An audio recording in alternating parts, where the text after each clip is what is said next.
Alright guys, I don't know if you remember this, but in the previous video we installed the aluminum under tray on the RX-8. I know I'm exposing myself a little bit here, but I messed it up already. And now I know you guys won't be able to see it. Oh, what's going on there? Sounds like a bike, but I know you guys won't be able to see it from this angle, so I'm gonna toss up a picture here. Kinda hit like a little pothole and yeah, dinged it up real good. So I was able to fix it. I dented the under tray a little bit, but since it was like, you know, aluminum, I was able to bend it back into place.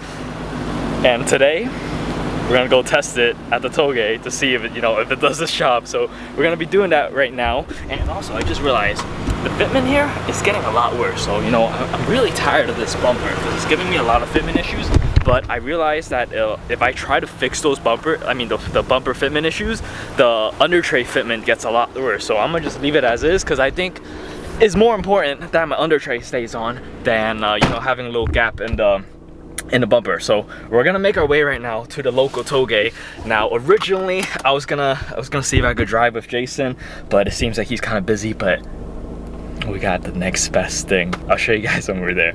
All right guys, just made it to the local Toge. Can you guys guess what the car in front of me is? I'm gonna give you guys a little second. Don't cheat now. Take a guess of what I'm driving with today.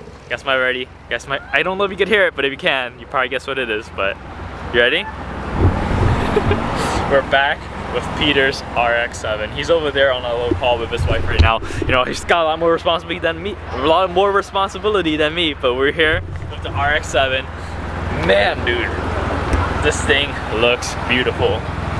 It's gonna be my first time driving it in this like road with the RX-7. It is a little bit foggy right now, and it's a little bit earlier in the day, so you know, obviously we're not gonna be going crazy. But driving with an RX-7 is amazing on its own, dude. Like, it's not every day got an opportunity like this. Like, look at this, guys. Oh my god, this is like thumbnail worthy right here. Like, let me this right here, this angle, thumbnail shot right there. Let me see if I can get one from this side. Thumbnail shot right here. Man, seeing these two cars together is just amazing. He started the car right now just to show me what a co-starter looked like. I didn't record that, but we're about to start driving. So like, I think the car, we've been chatting guys. So the car is definitely cooled down for a little bit. So I'm gonna start my car right now too, so I don't gotta wait too long for it to warm up when we do start driving. My car is definitely a lot louder because, actually, I don't know. I think he does have an aftermarket exhaust. For some reason I was thinking stock, but I think it's partially stock. So let me do a little start on my car first. Right up. It didn't cool down too much, but it's definitely not at us, like, you know, 170, which is where I want it to be. We got both cars idling. Oh my god, dude, this is sick. RX-8 idle. And RX-7 idle. This definitely stinks a lot more.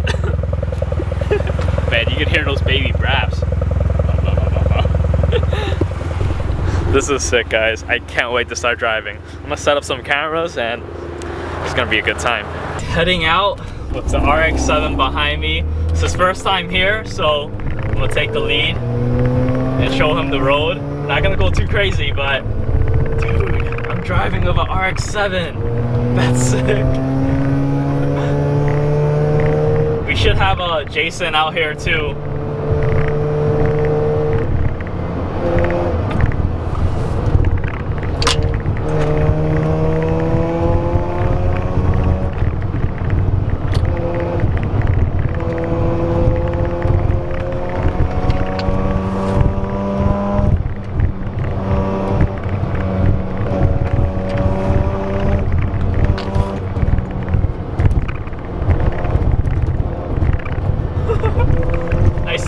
I saw my friends camping out in the corners getting a video. That's really cool. Things are falling everywhere, but you know, that's fine. I'm caught up to traffic already.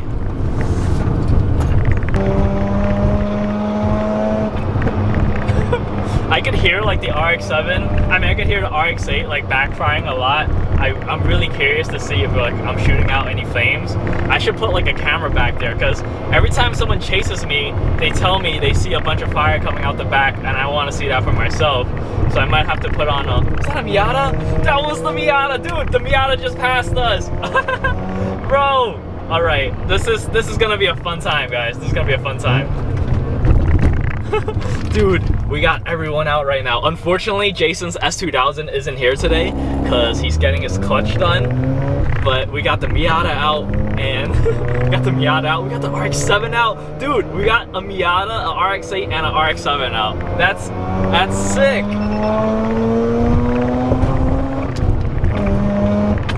Car coming. What is that?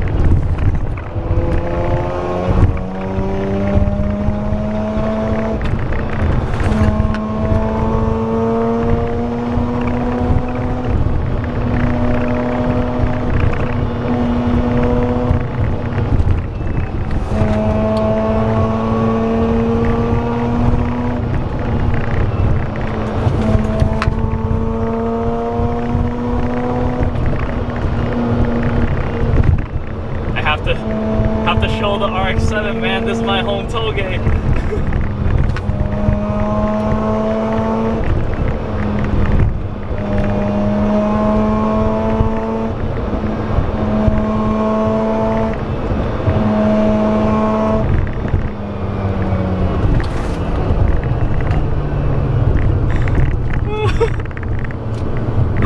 That was so much fun. I don't know if you guys could even see me because it's kind of foggy outside, but it's like honestly making things a little bit more fun because it's foggy. You know, it just adds to the vibe of the whole drive today.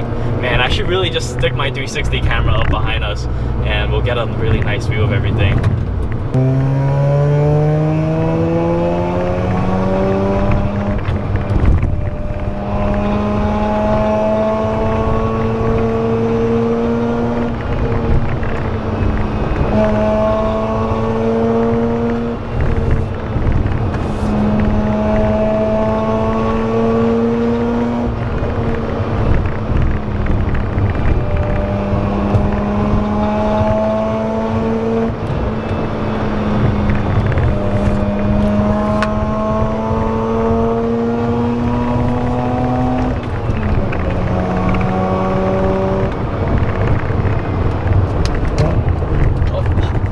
Gear.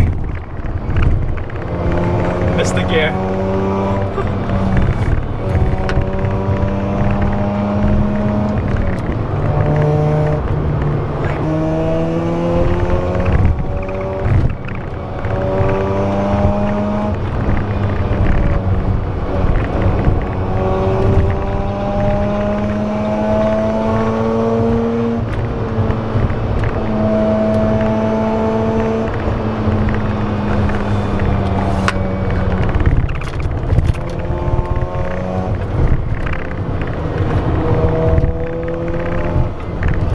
Like the most technical part of the road. Gotta be really careful with your throttle input here. And the the RX-7 is definitely gotta be a little bit more delicate here because of the fact that it's turboed, right? If you guys don't know about the RX-7 sequential turbos, like they don't kick in as seamlessly as...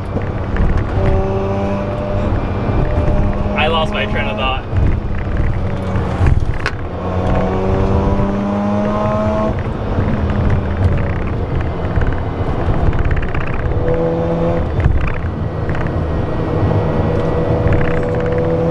Dude, you saw the RX-7 fly by, dude? Yeah. We just parked up and we got the RX-7 here, we got the RX-8, we got the Miata is out again. You know, we got the Takumi of the road, and we also got Jason over there filling up gas in his daily driver Corolla because he's getting a clutch put into his RX-7. I mean, in his S2000. Bro, bro, isn't it crazy? We got the RX-7 and RX-8 out here right now. And then we have a Miata. This is literally it. This is the best that Mazda has to offer right here. Literally.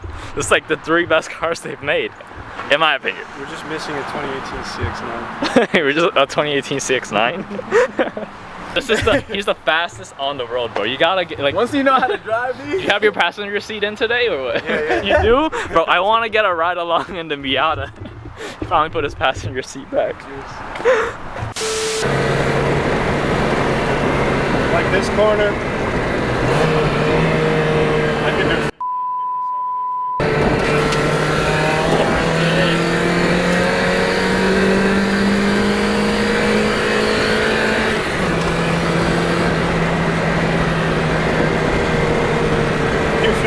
us, right? Yeah. Well, not really, no. We're fucked up. Thoughts? Right, bro. He is so fast. You are a wild boy. And it's really controlled, dude. Like I wasn't even like we fucking were talking about scared. it. While he was going, I'm like, yeah, we're not gonna go up to that pace because Yeah. I warned him right here. Yeah. When we just end there. Don't chase. the way he left, like the same way similar to you, but he just disappeared. Yeah, Like, after a bro, point- when I was in the car, normally when I'm driving, right, it might be different. Like I feel like the weight of the car shifting around and shit, and I get a little bit spooked. I was like, all right, let me off the throttle here, but bro, he just controls it so well. Like I don't. In one turn, when we were turning that, you were like, wait, my friend crashed here. All right, change the camera angle a little bit here. So I'm following the RX-7 now, and the RX-7 is following Jason in his Corolla. So, you know, the Miata's taking a little break. So, you know, we got Jason in the front leading. I know it's just a Corolla, but Jason's a really good driver, so this is still gonna be a really, really nice drive. And I kind of want to see, you know, how the RX-7, I want to see what it's like following an RX-7. So here it is. I don't know how the camera's gonna look with all the lights off. Maybe it'd be a better idea for me to turn the dome lights on, but I don't know. I'm gonna leave it off for now. I don't think I ever finished my thought earlier, but I think it's gotta be pretty scary in the RX-7 because it still has the twin turbo setup. So, you know, at lower RPM, you got two turbos that kicks in, the first turbo and then the second turbo. So whenever that second turbo kicks in, I don't know exactly at what RPM, it's gotta be pretty scary to have like a surge of horsepower all of a sudden. Oh, potholes.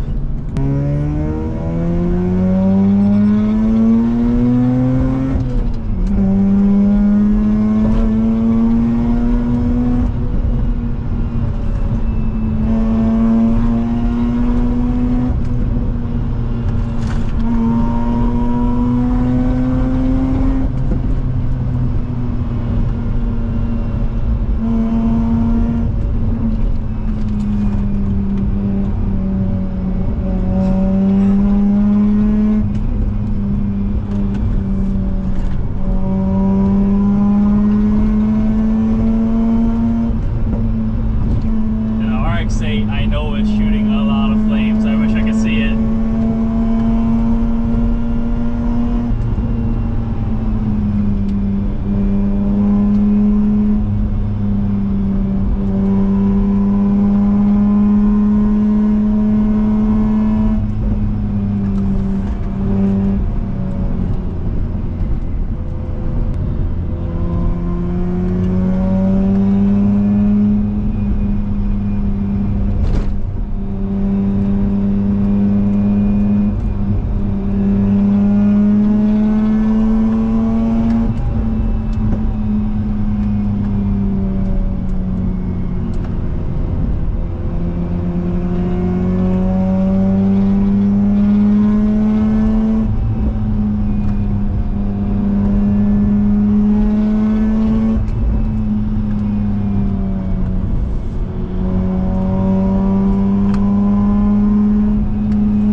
RX-8 is such a good handling car too.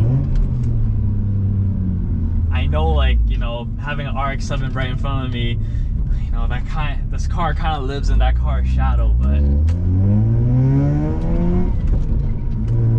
this is truly a fun car to drive.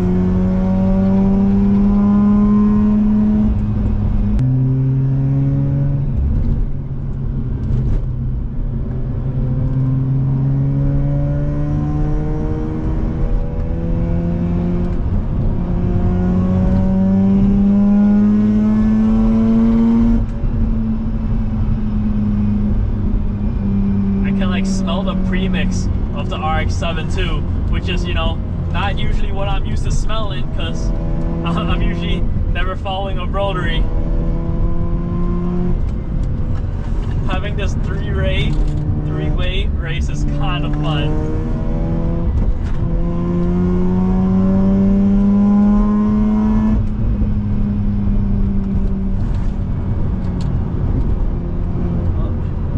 Touching mustard there.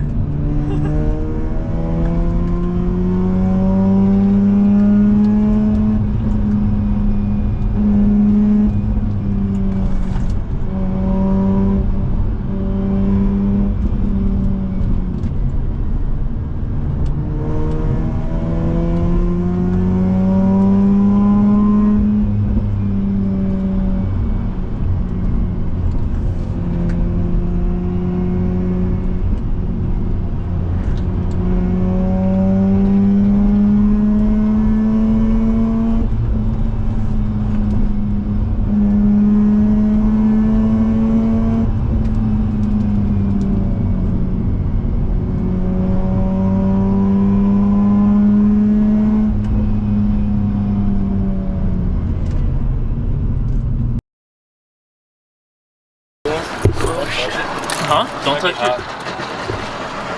That's not cool at all. That's not cool. What is this? Oh shit.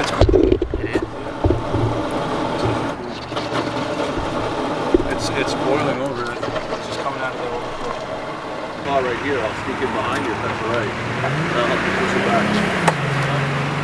We should just get it over behind in front of the Miata probably. Alright, you're getting a lot of speed. I know, we can stop it.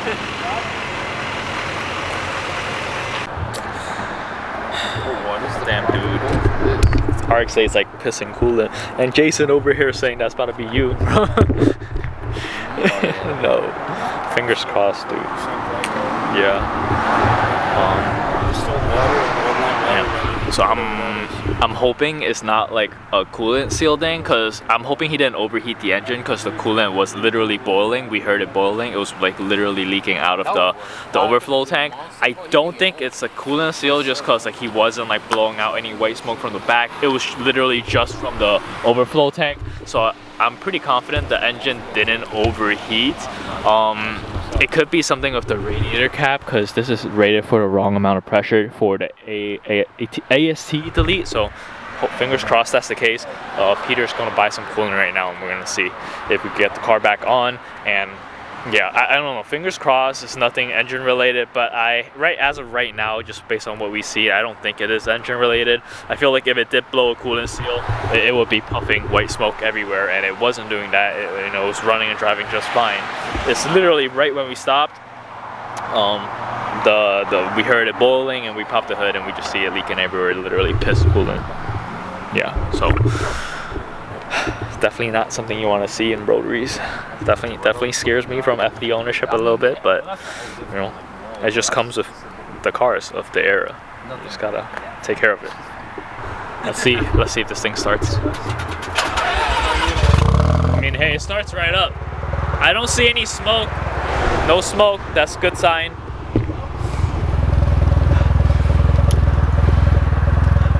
I mean, I don't smell anything super sweet. I'm smelling gas. Like pre-mix. Yeah, pre-mix. How's the front? It's fine? Yeah, I think you need to change the radiator cap. The pressure is rated the wrong. 1.1. This one says 0.9. Yeah. It's gonna go when this is 1.1. Yeah, because for the... We're gonna drain all the coolant out, get 40% ethylene glycol. There's still water. Check to see how what the temperature looks like. I got you. See if it, Yeah, I think you should change that cap to the new revised one. See the temp cap here. Coolant temp is right there. I mean, it's not focusing, but no, it's good. It's on the colder side. It's not even halfway, so it's not even halfway. yeah. I mean, Yeah, that's how it sits. It always sits flat on that. that's what I'm wondering. Is it a dummy gauge? Do you know? I don't think so. Okay. Because on my car, the stock one is dummy. For real? Yeah. Oh wow. because it doesn't go up until after, because you know how 220 is overheating, right? Yeah. On the RX-8, the gauge doesn't move up until it hits 240, but by that point you're fucking toast. Yeah. So I don't know if it's the same thing for RX-7s, that's why. Alright guys, you have made it to the end of the video, and as always, if you made it to the very end of the video, I really appreciate you guys for taking the time out of your day to watch the content all the way through, and I mean that every single time I say it, so thank you guys so much for that. And man, I'm glad I didn't have to witness a RX-7 having an engine failure in real life, because that would have been so sad. But I'm not gonna lie though, when it first started happening, I thought maybe he overheated the engine, because the coolant was literally boiling and spewing out of the coolant overflow tank. So I'm not gonna lie, I did think maybe the engine overheated, and you know, when the rotaries overheat, it's very easy for the rotor housings to warp, and that's literally catastrophic engine failure right there. But thank God that wasn't the case. I mean, after we took a couple minutes to really go through everything, we figured it probably wasn't an overheating situation or a coolant seal situation anyways, because if a coolant seal did go off, if it did blow a coolant seal, the coolant would have seeped into the combustion chamber right away, and we would have been seeing the white smoke out the back. But that wasn't the case. So we did end up figuring out what the issue is. So what happened was that he turned off the car too soon, right after just pushing it kind of hard. So the moment we pulled up to the gas station and he turned off the car, I think that was probably what went wrong, because when you turn off the car, right, the water pump is no longer running, so the engine's still really hot and everything, so nothing is really cooling it down, and the coolant kind of just boiled over. And that wasn't good. And we also figured out that his radiator cap was off, because he has the AST delete on the car. If you don't know what the AST system is on the RX-7s, it's kind of complicated. I don't really want to go into all that right now, but it's pretty much a thing to bleed air out of your coolant. He has that deleted, but in order for the proper way to run it is to run a different pressure, run a different radiator cap that supports a different pressure. I believe it was 1.1, and he was running a 0.9, and the 0.9 was also recalled. So we got that. He's gonna work on that right now, but I don't think the car has any other issues aside from that. So literally switch out engine cap, and remember to leave the car running for a little bit, let it cool down before turning it off. I think that's literally all we gotta do, so the engine's still good and all that. So that's what we're grateful about, right? So yeah, RX-7 completely fine, no catastrophic engine failure, and I'm really happy about that. It would have been so sad if I had to witness one in real life, because I'm also trying to buy RX-7. So yeah, Jason was telling me, oh, this is about to be you, dude, but he's not wrong. There's a lot of stuff I still gotta learn about RX-7s before I really hop into it on the deep end, so there's definitely a lot more stuff for me to learn there. But aside from that though, that was a really good night. The RX-8 felt really good, and driving it felt really good as well. Under tray with the new aluminum under tray felt really good. Didn't scrape or anything like that. I think maybe on my way home I kind of hit a little speed bump, scraped it a little bit, but nothing to damage it, and that's the most important part. So yeah, overall everything is pretty good, and I can't wait to do more runs now that we have summer literally here. It's a constant 70 something degrees now, so I can't wait to do more runs, maybe head back up the mountains. But last time I went up there, it wasn't so good, so we'll see what happens. But anyways, I'm gonna wrap up the video here. Don't want to ramble on for too long, and we are slowly approaching June and then July. Definitely a lot more planning to do for the Tail of the Dragon. Yeah, I'll give out some of those details when the time comes. But until then, remember to stay safe, guys. The world's a crazy place, so you gotta do your part to stay safe, and remember to keep on driving. And until then, peace.